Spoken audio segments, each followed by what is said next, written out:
পুরো বিশ্বকে হতবাক করল দক্ষিণ কোরিয়া।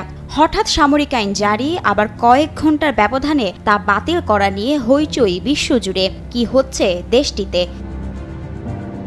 কয়েক ঘন্টার নাটকীয়তার পর সামরিক আইন প্রত্যাহার করলেন দক্ষিণ কোরিয়ার president Yoon Suk Yeol. Parliament সদস্যদের বিরোধিতার মুখে পড়ে এই সিদ্ধান্ত নিতে বাধ্য হন প্রেসিডেন্ট ইয়োল।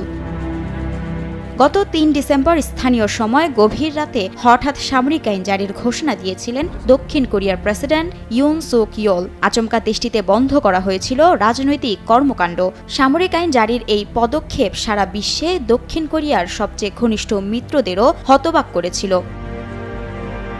উত্তর কোরিয়াপন্থী কমিউনিস্ট বাহিনীর হাত থেকে দেশ রক্ষায় সামরিক আইন জারির এই সিদ্ধান্ত নেওয়া হয়েছে বলে জানান প্রেসিডেন্ট ইয়োল। তবে সামরিক আইন জারির ঘোষণায় দক্ষিণ কোরিয়া জুড়ে মানুষের মাঝে দেখা দিয়েছিল ঘোর শঙ্কা।